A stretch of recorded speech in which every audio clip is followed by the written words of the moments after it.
Om Shanti. Good morning. 16 अगस्त 2024 की मुरली। मीठे प्यारे बाबा की वाणी है।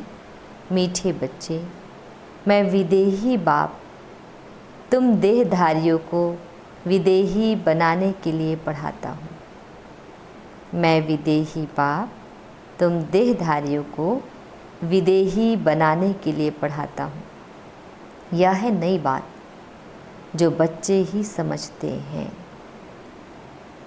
प्रश्न है, बाबा को एक ही बात बार बार समझाने की आवश्यकता क्यों पड़ती है? बाबा को एक ही बात बार बार समझाने की आवश्यकता क्यों पड़ती है? उत्तर, क्योंकि बच्चे घड़ी घड़ी भूल जाते हैं। कोई कोई बच्चे कहते हैं बाबा, तो वही बात बार बार समझाते हैं। बाबा कहते, बच्चे मुझे ज़रूर वही बात सुनानी पड़ी क्योंकि तुम भूल जाते हो। तुम्हें माया के तूफ़ान हैरान करते हैं। अगर मैं रोज़ खबरदार ना करूं, तो तुम माया के तूफ़ानों से हार खा लेंगे। अभी तक तुम सतो प्रधान कहाँ बने हो? जब बन जाएंगे तब सुनाना बंद कर देंगे। ओम शांति। इसको विचित्र रूहानी पढ़ाई भी कहा जाता है। नई दुनिया सतयुग में भी देहधारी ही एक दो को पढ़ाते हैं। नॉलेज तो सब पढ़ाते हैं, यहाँ भी पढ़ाते हैं। वह सब देहधारी एक दो को पढ़ाते हैं। ऐसे कभी नहीं होगा कि विदेही बाप या रूहानी बाप पढ़ाते हो। शास्त्रों में भी श्री कृष्ण भगवान वाच लिख दिया है, वह भी जिस्मानी हो गया। यह नई बात सुनकर मूंझ जाते हैं। तुम्हारे में भी नंबरवार पुरुषार्थ अनुसार समझते हैं कि रूहानी बाप हम रूहों को पढ़ाते हैं। यह है नई बात। सिर्फ इस संगम पर ही बाप खुद आकर कहते हैं, इस द्वारा मैं तुमको पढ़ाता हूँ। ज्ञान का सागर, शांति का सागर, सब आत्माओं का बाप भी वही है। यह समझ की बात है। देखने में तो कुछ नहीं आता। आत्मा ही है मुख्य और वह अविनाशी है। शरीर तो विनाशी है। अभी वह अविनाशी आत्मा बैठ पढ़ाती है। भल तुम सामने देखते हो, यह तो साकार में शरीर बैठा है, परंतु यह तुम जानते हो, यह ज्ञान देहधारी नहीं देते हैं। माना ब्रह्मा बाबा नहीं दे रहे हैं, बल्कि उसके भीतर विराजमान जो परमात्मा है वो दे रहे हैं। तो ज्ञान देने वाला विदेही बाप है, जिनका अपना कोई देह नहीं है। कैसे देते हैं वह भी तुम समझते हो, ब्रह्मा मुख के द्वारा देते हैं। तो मनुष्य तो बड़ा मुश्किल समझते हैं। कितना तुमको माथा मारना पड़ता है यह निश्चय कराने के लिए, ये बताने के लिए, ये समझाने के लिए इतना टाइम लगता है कि भगवान इस साधारण बूढ़े तन में आकर ज्ञान दे रहे हैं। वह तो कह देते निराकार का कोई नाम, रूप, देश, काल ही नहीं है, बल्कि नाम तो क्या है? परमात्मा का शिव। रूप क्या है? ज्योतिर्बिंदु। देश क्या है? जो परम धाम में रहने वाला, ऊपर शांति धाम। और काल ही नहीं है, माना काल कब? कालों का काल महाकाल कहा जाता है। माना जब परमात्मा इस धरा पर आते हैं तो सबकी काल आ जाती है। और कब आते हैं? काल माना समय। इस संगम युग पर, कलयुग के बिल्कुल अंत में इस धरा पर अवतरित होते हैं। वह बाप खुद बैठ पढ़ाते हैं। कहते हैं, मैं सब आत्माओं का बाप हूँ, जिसको तुम देख नहीं सकते हो, समझते हो, वह विदेही है। ज्ञान, आनंद, प्रेम का सागर है। वह कैसे पढ़ाएंगे? बाप खुद समझाते हैं, मैं कैसे आता हूँ, किसका आधार लेता हूँ। मैं कोई गर्भ से जन्म नहीं लेता हूँ। मैं कभी मनुष्य व देवता नहीं बनता हूँ। देवता भी शरीर लेते हैं। मैं तो सदैव अशरीरी ही रहता हूँ। मेरा ही ड्रामा में यह पार्ट है जो मैं कभी पुनर्जन्म में नहीं आता हूँ। क्योंकि अपना कोई शरीर नहीं है तो परमात्मा पुनर्जन्म में नहीं आते। तो यह समझ की बात है ना, देखने में तो आता ही नहीं। वह तो समझते हैं श्री कृष्ण भगवान वाच। भक्ति मार्ग में रथ भी कैसे बैठ बनाया है। बाप कहते हैं बच्चे तुम मूंझते तो नहीं हो। अगर कुछ नहीं समझते हो तो बाप से आकर समझो। यूँ तो बिगर पूछे भी बाप सब कुछ समझाते रहते हैं। तुमको कुछ भी पूछने की दरकार नहीं है। मैं इस पुरुषोत्तम संगम युग पर ही अवतार लेता हूँ। परमात्मा क्या कह रहे हैं, मैं इस पुरुषोत्तम संगम युग पर ही अवतार लेता हूँ। मेरा जन्म भी वंडरफुल है। जन्म नहीं होता इसलिए अवतरण कहा जाता है। तुम बच्चों को भी वंडर लगता है कितना बड़े ते बड़ा इम्तिहान पास कराते हैं, सजाओं से मुक्त करते हैं। बहुत बड़े ते बड़ा विश्व का मालिक बनाने के लिए पढ़ाते हैं। वंडरफुल बात है ना।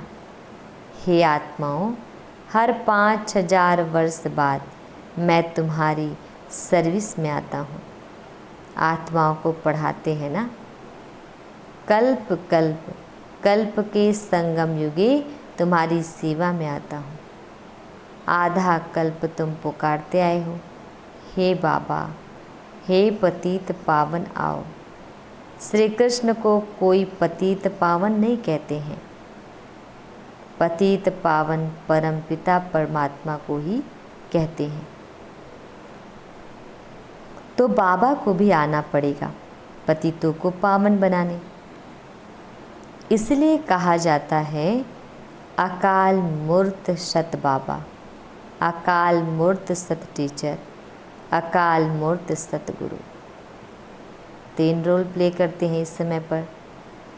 अकाल मूर्त माना जिसको काल नहीं खा सकता। सिख लोगों के भी बहुत अच्छे स्लोगन हैं, परंतु उन्हों को यह पता नहीं है कि सद्गुरु अकाल मूर्त आते कब है।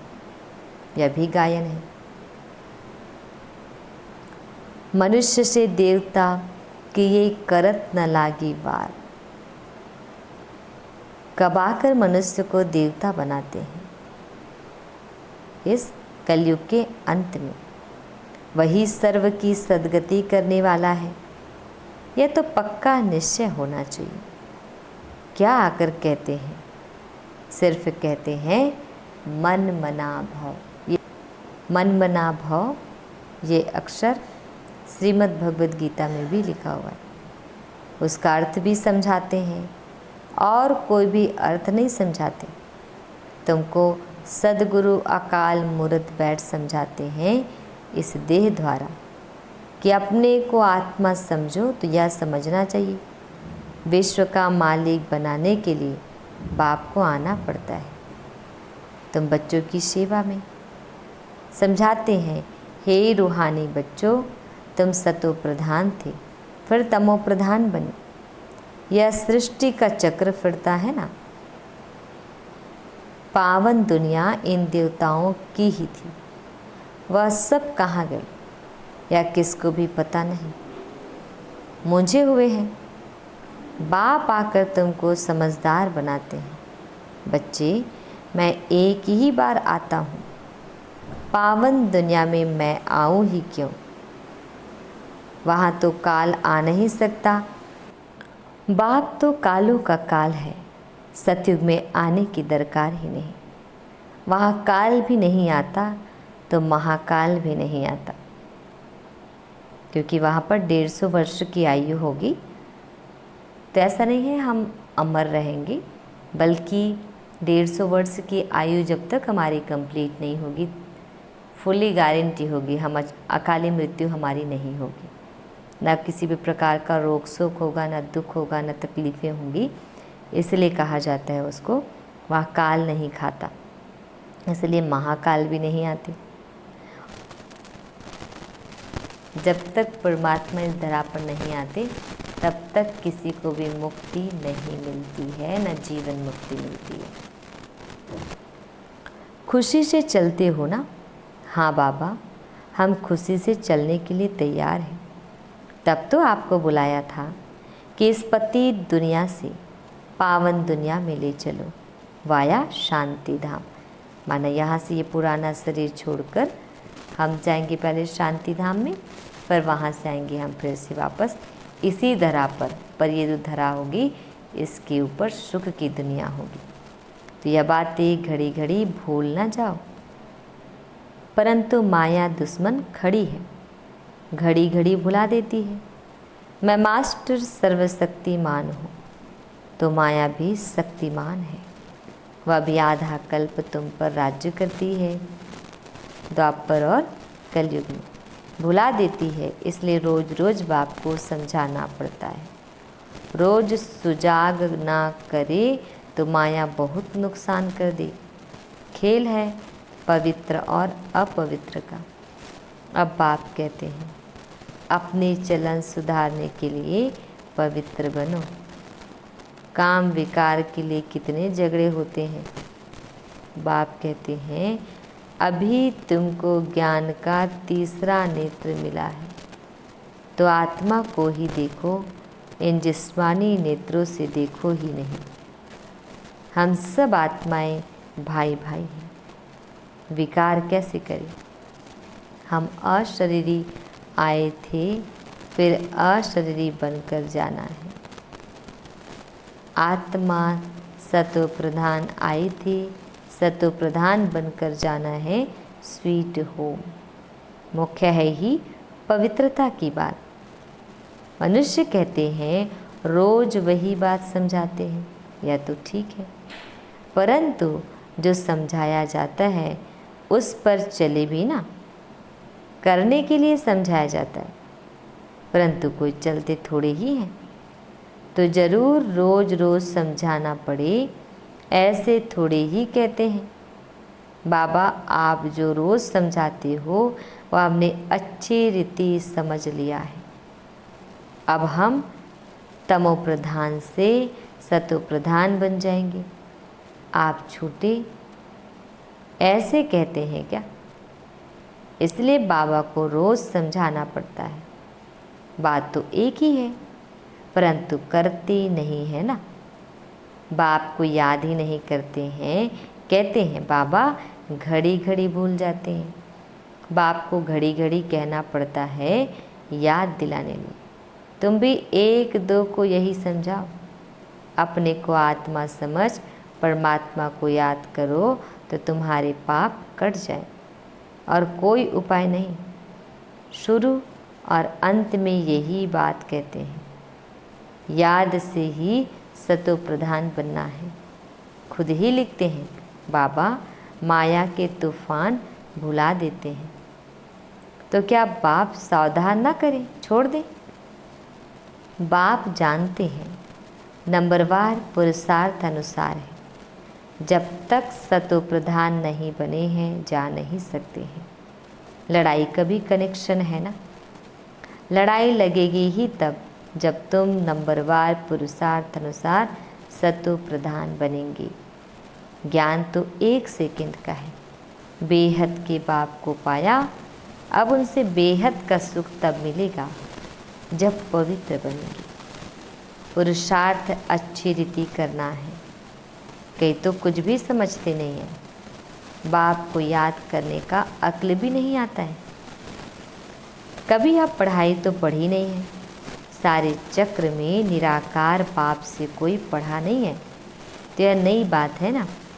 बाप कहते हैं मैं तो हर 5000 वर्ष बाद आता हूँ तुमको सतो प्रधान बनाने। जब तक सतो प्रधान नहीं बने हो तब तक यह पद पा नहीं सकेंगे। जैसे और पढ़ाई में फेल होते हैं वैसे इसमें भी फेल होते हैं।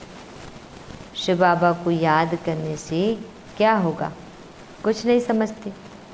बाप है तो जरूर बाप से स्वर्ग का वर्षा मिलना है। बाप एक ही बार समझाते हैं, जिससे तुम देवता बनते हो। तुम देवता बनेंगे, फिर नंबरवार सब आएंगे पाठ बचाने। इतनी सब बातें बुढ़ियों आदि की बुद्धि में बैठ ना सके, तो बाप कहते हैं अपने को आत्मा समझ बाप को याद करो। बस वही शिव बाबा सब आत्माओं का बाप है। शरीर का बाप तो हर एक का अपना अपना है। शिव बाबा तो है निराकार।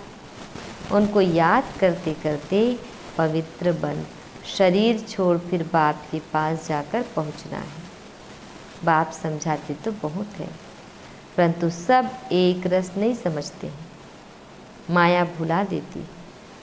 इनको युद्ध कहा जाता है। बाप कितना अच्छी रीति बैठ समझाते हैं, कितनी बातों की स्मृति देते हैं। मुख्य जो भूले हुई हैं उनकी लिस्ट बनाओ। एक बाप सर्वव्यापी की। भगवान वाच, मैं सर्वव्यापी नहीं हूँ। सर्वव्यापी तो 5 विकार है, यह बड़ी भारी भूल है। गीता का भगवान श्री कृष्ण नहीं, परम पिता परमात्मा शिव है। इन भूलों को सुधारो तो देवता बन जाएंगे। परंतु ऐसे कभी कोई बच्चे ने लिखा नहीं है कि ऐसे हमने समझाया कि इन भूलों के कारण ही भारत पावन से पतित बना है। वह भी बताना पड़े। भगवान सर्वव्यापी हो कैसे सकता? भगवान तो एक है, जो सुप्रीम बाप, सुप्रीम टीचर, सुप्रीम सदगुरु है।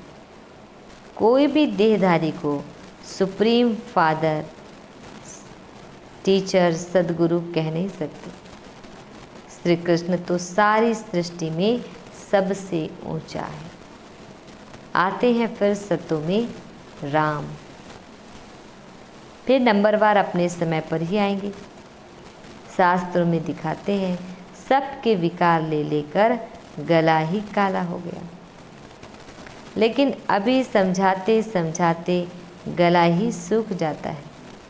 बात कितनी थोड़ी है, परंतु माया कितनी ज़बरदस्त है। हर एक अपने दिल से पूछे, हम ऐसे गुणवान सतो प्रधान बने हैं। बाप समझाते हैं जब तक विनाश नहीं हुआ है तब तक तुम कर्मातीत अवस्था को पा नहीं सकेंगे। भल कितना भी माथा मारो, सारा समय शिव बाबा को बैठ याद करो और कोई बात ही नहीं करो। बस बाबा लड़ाई से पहले मैं कर्मातीत अवस्था को पाकर दिखाऊंगा। ऐसा कोई निकले, ऐसा ड्रामा में हो नहीं सकता। पहले नंबर में तो एक ही जाना है। यह भी कहते हैं हमको कितना माथा मारना पड़ता है। माया तो और ही रुस्तम बनकर आती है। बाबा खुद कहते हैं मेरे जो बाजू में एकदम शिव बाबा बैठा है तो मैं भी याद नहीं कर सकता हूँ, भूल जाता हूँ। समझता हूँ मेरे साथ बाबा है, फिर मुझे भी तो याद करना पड़ता है जैसे तुम करते हो। ऐसे नहीं मैं तो साथ हूँ, इसमें ही खुश हो जाना है, नहीं। मुझे भी कहते हैं निरंतर याद करो। साथ वाले तुम रुस्तम हो, तुमको तो और ही जास्ती तूफान आएंगे, नहीं तो बच्चों को कैसे समझा सकेंगे। यह सब तूफान तो तुमसे पास होंगे। मैं उनके इतने नज़दीक बैठे हुए भी कर्मातीत अवस्था को पा नहीं सकता हूँ, तो फिर दूसरा कौन बनेगा। यह मंजिल बहुत ऊंची है।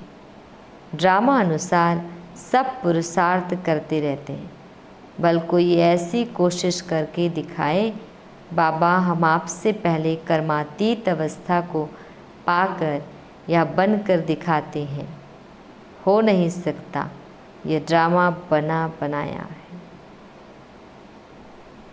तुमको पुरुषार्थ बहुत करना है। मुख्य सारी बात है कैरेक्टर्स की। देवताओं के कैरेक्टर्स और पतित मनुष्यों के कैरेक्टर्स में कितना फर्क है। तुमको विकारी से निर्विकारी बनाने वाला शिव बाबा है। तो अब पुरुषार्थ कर बाप को याद करना पड़े, भूलो नहीं। बाकी अबलाएं बिचारी परवश है, अर्थात रावण के वश है, तो क्या कर सकते हैं। तुम हो राम ईश्वर के वश, वह है रावण के वश। तो युद्ध चलती है, बाकी राम और रावण की युद्ध नहीं होती है।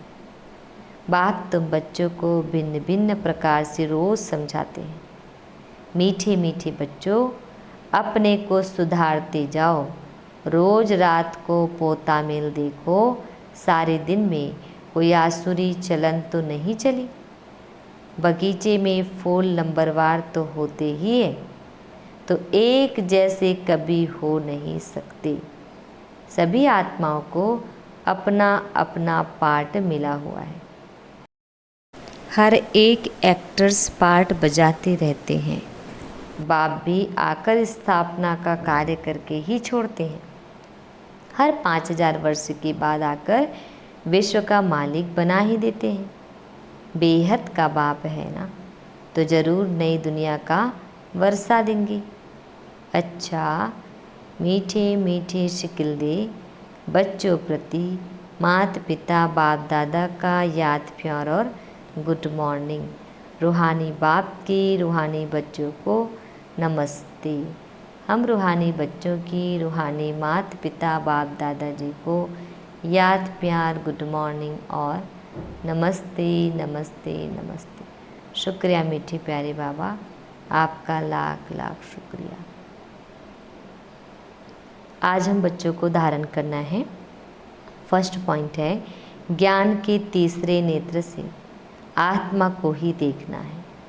जिस्मानी नेत्रों से देखना ही नहीं है, अशरीरी बनने का अभ्यास करना है। सेकंड पॉइंट है, बाप की याद से अपने दैवी कैरेक्टर बनाने हैं। अपने दिल से पूछना है कि हम कहाँ तक गुणवान बने हैं। हमने सारे दिन में आसुरी चलन तो नहीं चले।